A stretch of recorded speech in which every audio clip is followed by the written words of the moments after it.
Hello, hello, hello. Once again, it's a blessing to be in the presence of such lovely people.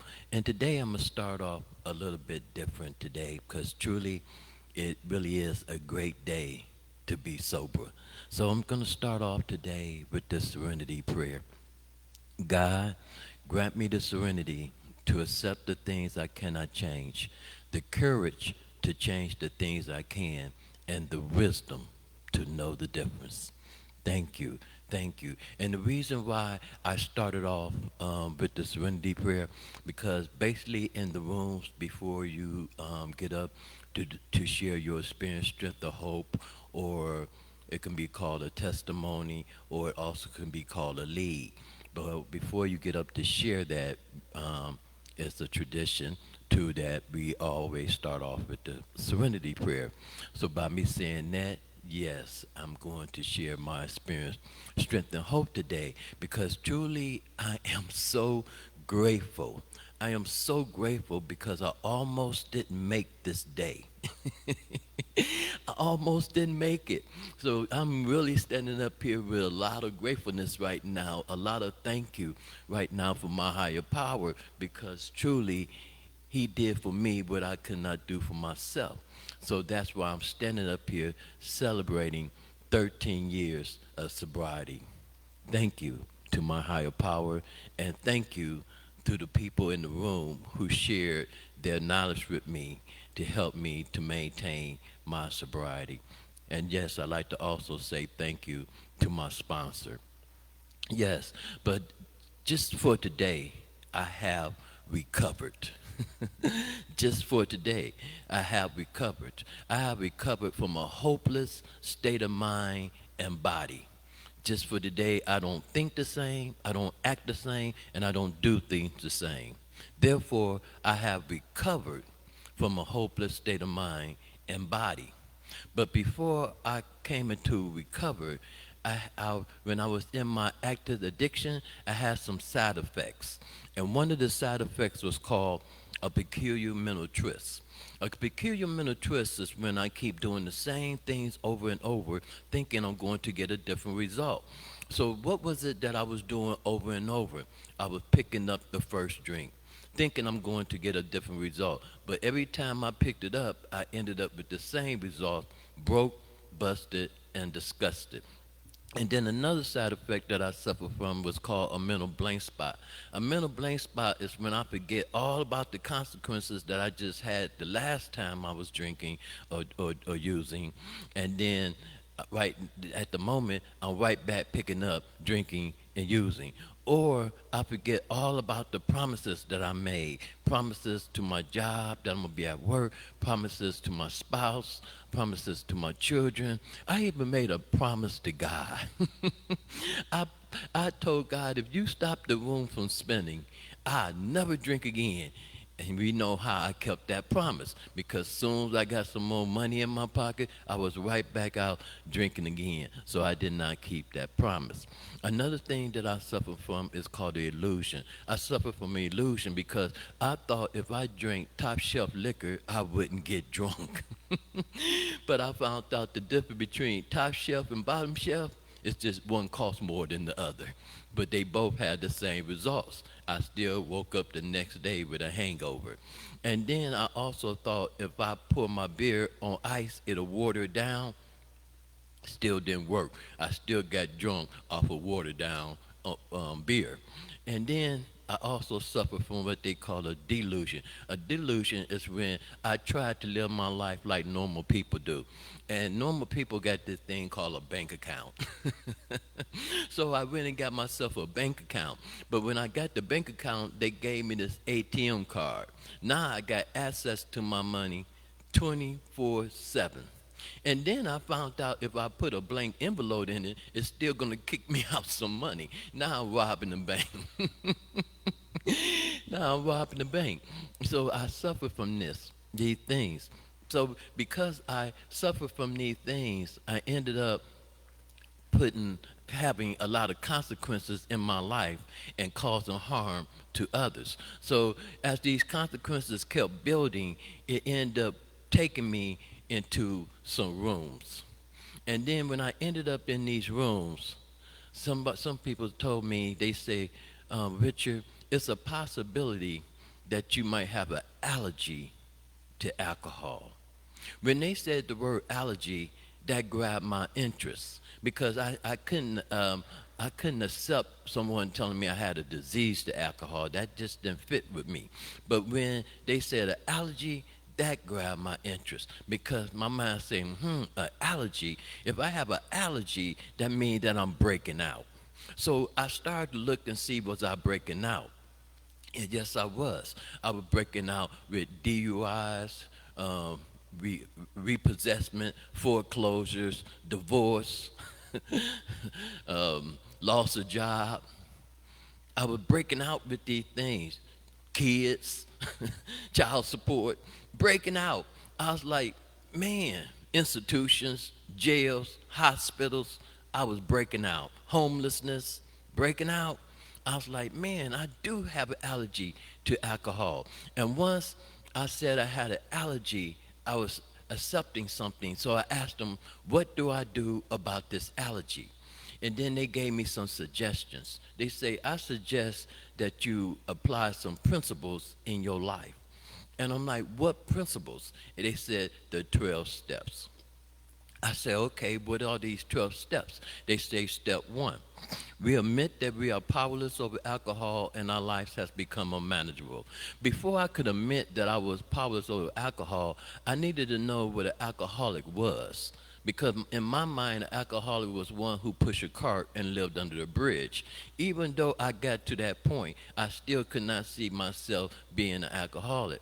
So I'm like, well, what is an alcoholic? They say an alcoholic is one who suffers from mental obsessions. Once they put it in their body, it causes phenomenal cravings, and there's no telling how much more they're going to consume. I say, normally I consume my whole paycheck. And then with my paycheck gone, I started trying to get credit or trying to borrow money. I started calling people up 4 o'clock in the morning talking about I need $50 to pay my gas and my light bill. Some more crazy excuses why I need this money 4 o'clock in the morning. When I can't do that, I start selling my own merchandise. I take my own key, break in my own house and steal my TV and microwave. Well, now it'll be my TV and my laptop or my iPod or something. But, but I break in my own house and steal these things. So I'm like, man, I do end up with this. And then I warped my mind into obsession. I told myself everything was a reason to drink. It's my birthday. It's your birthday. It's Christmas, Easter, New Year's, Monday night football, Tuesday chilling, Wednesday ladies night, Thursday midnight, Friday kicking, Saturday's the eagle fly, Sunday football, fishing, bowling, shooting pool, walking in the park, driving in my car. I got a job. I lost a job. Somebody born. Somebody died. Being intimate, not being intimate. No matter what I thought, even when I didn't want to drink or get high, it told me to go ahead and drink and get high because I feel better than what I feel right now. So no matter what I thought that it was a good reason to pick up because obsession. So I say, I do suffer from these mental obsessions and these phenomena of cravings. And that's when I accepted that I was an alcoholic. But once I accepted it, I was no longer I became part of the we. We are alcoholics, and we admit we are powerless over alcohol, and our lives has become manageable. And yes, my life was unmanageable because I just shared with you, I spent all my money getting drunk and high. So by me doing this, I couldn't manage my life because life is based on economics.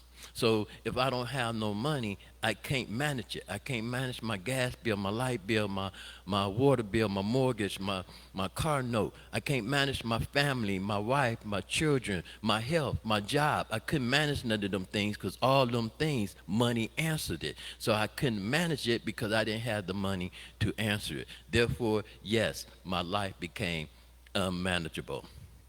And then step 2 said, came to believe that a power greater than ourselves could restore us to sanity. Came to is a past tense word to me. So that means I already arrived at a conclusion. What conclusion did I arrive to? That I needed a power greater than ourself.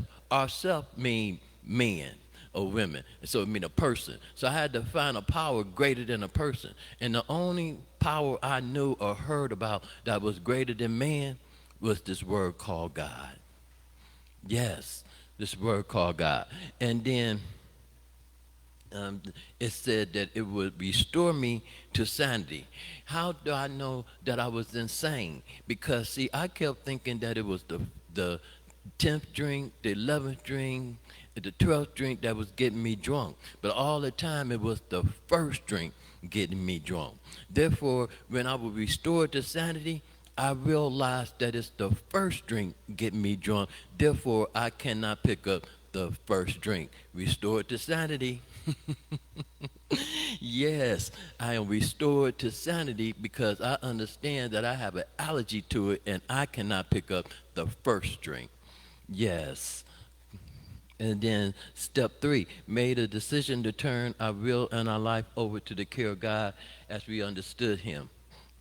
Yes, made a decision. For me to make a decision, I also know that God, my higher power, will restore my sanity because he asked me to do something that I wasn't capable of doing. He asked me to make a decision. So for me to make a decision, he was already doing something for me.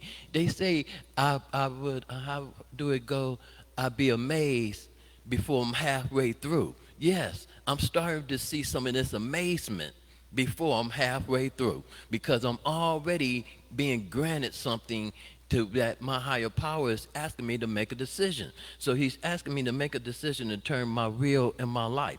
My will in my life is my thoughts and my actions. I just shared that my thoughts was insane and my action was unmanageable. So here I am, I'm making a decision to give my thoughts and my action over to a power greater than ourselves. And I like the part where it say a God of our own understanding because I didn't have to choose somebody else's God. I had the right to choose my own God. That I like because it taught me something, and also is in the rooms. It says that love and tolerance is our code. And yes, love means to put someone first. Tolerance means to respect somebody else's belief. And that's true. By me putting love and tolerance, it showed me that I have the right to my own God of my understanding, but so do they. They have the right to their God of their own understanding too. They do not have to do something what Richard's great mind is believing. They have the right to believe what their great mind is thinking. Yes. And then step 4 said, made a searching and fearless more inventory of ourselves.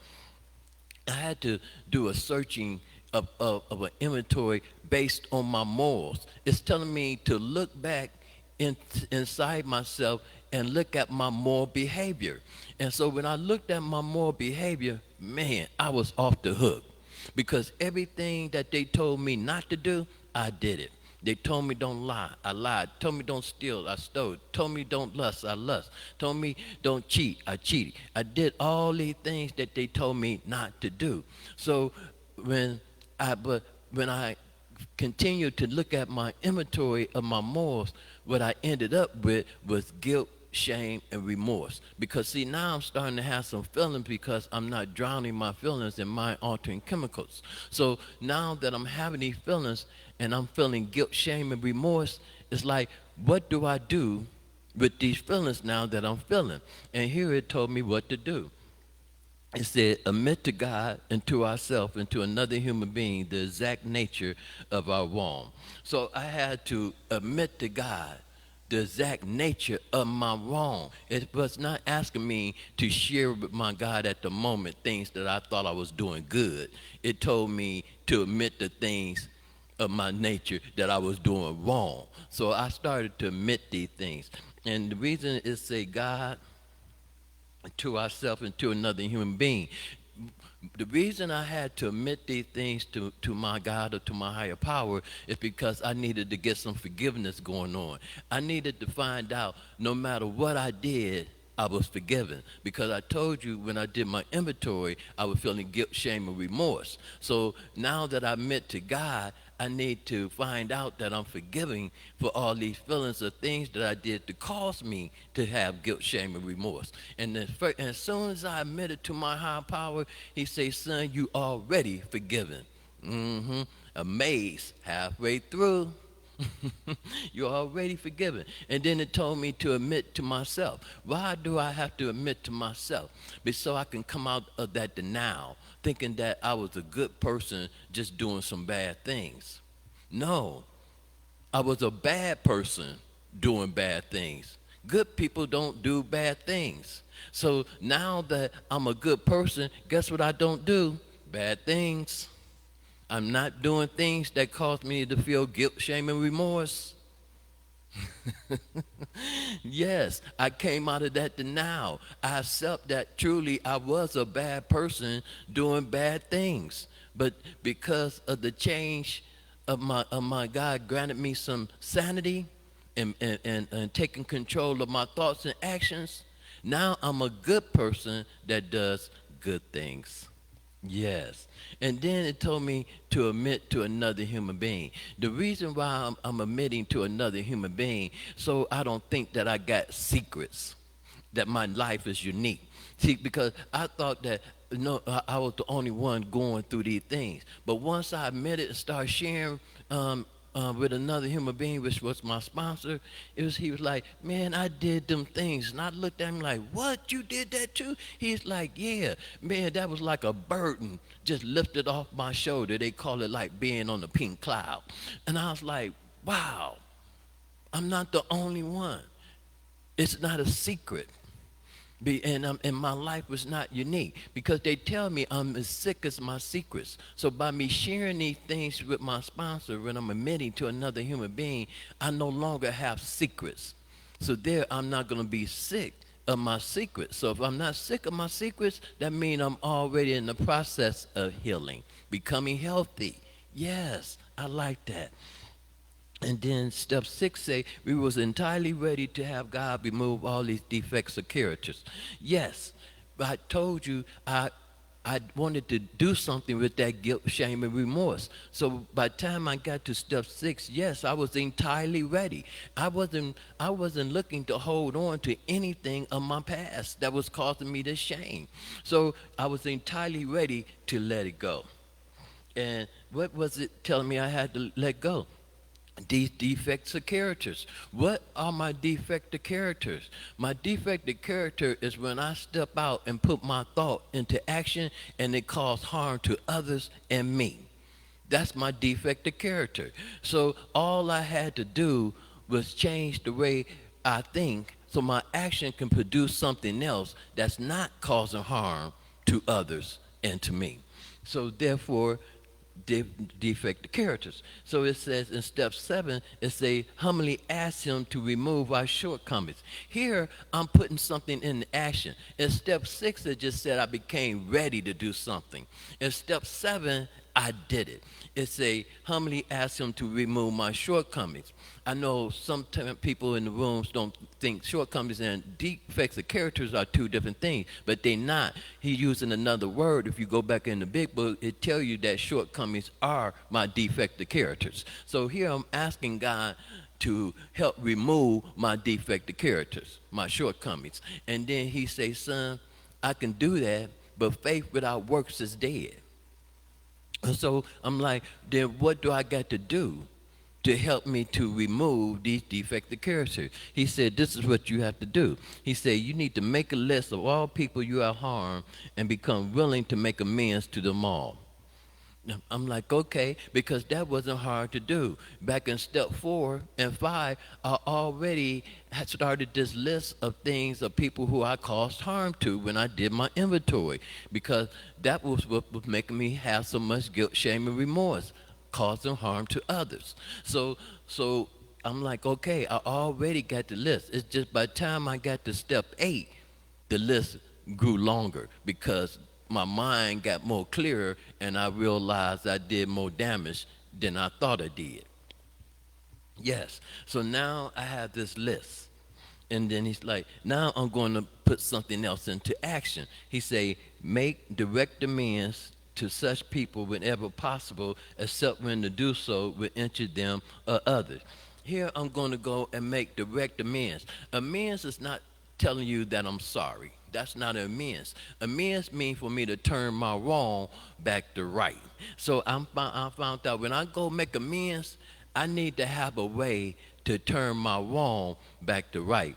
And a lot of my amends was financially. So I found out when I go make amends financially, I needed to take some money with me. Because when I go and tell them, I apologize, whatever, what I done, they say, that's okay. But then they end it with, okay, but where's my money? Because every time I went to the gas company, the water company, the mortgage company, they all told me that's okay, but they still wanted their money, even other people's that I hurt. And then it says that except to do so would cause injury to others. There was amends that certain amends I couldn't make personally, but I still had to find a way to make that amends. So the one amends that I couldn't make, I did something towards my mother. I took some money from my mother, and I know my mother did not know I took this money, but I had to find a way to make amends. But I knew if I told my mother I'd done that it would cause harm to her. But I knew I still had to pay back this amends. So what I did, I put the money in a birthday card and then gave it to my mother on her birthday. And then until my mother left this planet, every birthday plus other days, she got a gift from me. Making amends, turning that wrong back to right. And I know the wrong was turned back to right because before my mother left this earth, she left it smiling at me. Yes. And then there was another amends I could not make. I could not go up to that person and tell that person that, I was hanging with their spouse. I can't make that type of amends because, see, he probably going to cause harm. He's probably going to try to cause harm to me. And then he's going to go home and harm his spouse. And then there's a possibility he end up harming himself. So I cannot make that amends. But I still got to make amends for what I done. So what I did, I went back to my higher power, and then I made amends through him by telling my higher power I would never commit that act again towards somebody else. And truly, I upheld that word that I gave to my higher power. And then here we go in step 10. It say continue to take personal inventory and when wrong, promptly admit it. Continue. For me to continue something mean I was already in process of doing it. So what was I in process of doing it? Eliminating my defective characters. So by me already in process of doing it, it tell me I need to continue to look at my inventory. Once again, what am I looking at in my inventory? Move all the way back to step 4. I'm looking at my moral behavior. I'm looking to see if my moral behavior is causing me to put an act upon someone that's causing consequence or pain in their life and consequences to me. So I'm doing this inventory. And then it say promptly admit. Who am I going to promptly admit it to? The first person I'm going to promptly admit it to is myself. If I don't admit to myself that I'm doing these things, I sure not getting ready to come admit it to you. So I have to promptly admit it to myself. And once I admit it to myself, I'm going to search it out to see did my act that I did cause harm to others. And if it caused harm to someone else, then I'm going to go back to that person and make amends. I'm going to try to turn that wrong back to right. And then in step 11 says, sought through prayer and meditation to improve our conscious contact with God, praying only for the knowledge of His will and the power to carry that out. Yes, sought through prayer and meditation. Prayer to me means just to talk. Meditation means to listen. That means I'm going to bring my situation to my higher power, and then once I put it in His hands, I'm going to listen for the solution. The knowledge. The knowledge is the solution because I need a solution on how I can still maintain my moral behavior to where when I go out to handle life situations, I don't cause harm to others. So I'm asking him this. And then it said by me doing this, it improves my conscious contact. That means a conscious contact means like when I pull up to a light and the police sitting there and the light is red, I'm probably not going to run the light because I'm conscious that the police sitting there. So by me continually staying in prayer and meditation, but my God, it causes me to have a conscious contact. That means most of the time I'm conscious that my higher power is right there with me. So it helps me to not want to do something that I'm not supposed to do. I'm in conscious contact with him. And then it says, asking for prayer only for the knowledge of his will. So prayer, I'm asking God to share his knowledge. Knowledge is nothing but information. Information is nothing but the solution. So I'm asking my higher power to share his knowledge of information, which is going to be the solution to how I can come out my life situation just for today victorious. Yes, because that's what I'm trying to do. I'm trying to just come out of today victorious. Yes, and so I'm asking him, and then they say the power to carry it out. The power to carry it out. So I'm asking my higher power to give me the motivation. Because if I'm not motivated to do something, I'm probably not going to do it. So I'm asking my higher power to give me motivation to carry out the knowledge, the information that he just gave me, which is going to be the solution for my situation. So I'm asking him to give me the power, the motivation to carry it out. Because once I carry it out, yes, I'm going to end up with victory. I'm going to end up with victory because that's the only thing that my higher power can guide me to. Yes, yes. And then step 12, it said, having had a spiritual awakening as the result of these steps, we try to carry this message to alcoholics and to practice these principles in all our affairs. Yes, having had a spiritual awakening. A spiritual awakening just means I became conscious of something. I became aware of something. I understand something today. A spiritual awakening. But I had to have a spiritual awakening right on step 1. It had to start at the beginning because I had to become conscious. I had to understand step 1. Because if I didn't get step 1, I'm not going to get the rest of the steps. So I had to have a spiritual awakening on step 1. And yes, I have. I truly understand step 1. I truly accept that I have an allergy to alcohol. If I put it in my body, it causes phenomenal cravings. Step 1, that's why I'm powerless. I'm powerless over alcohol only because I cannot stop the phenomenal cravings. If I could stop the phenomenal cravings, alcohol wouldn't have power over me. So I'm only powerless once I put it in my body. Once I put it in my body, I'm powerless because I cannot stop it from doing what it's getting ready to do for me, which causes phenomenal cravings, which means I'm going to end up in a position not knowing how much more I'm going to consume.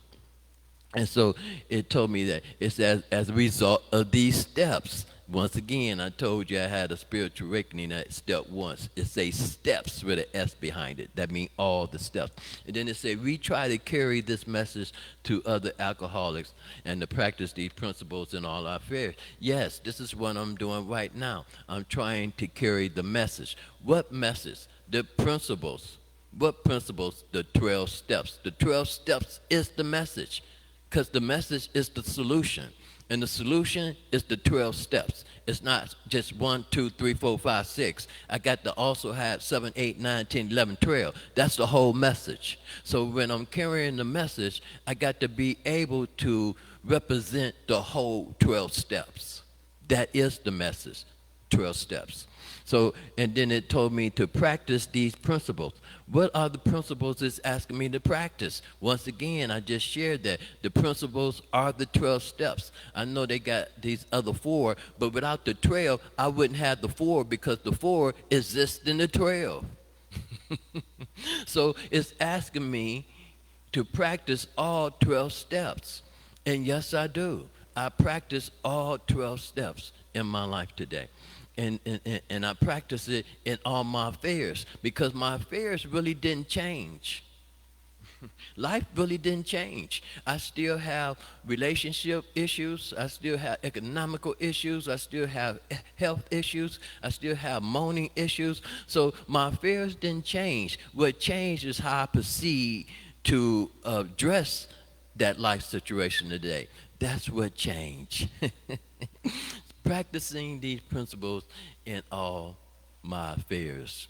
Yes, once again, it's such a blessing to be in the presence of such lovely people. And yes, once again, I am so grateful just for today to have made 13 years because I'm being real quick about this one. 2 days ago, I was not recovered. I moved back into recovery. That means I was only one step away from relapse. The only reason I did not relapse is because, yes, my God did for me what I could not do for myself. And by him doing that for me, I get to celebrate today 13 years. Thank you to my higher power. Thank you to Alcohol Anonymous. Thank you to the other recovered people in the room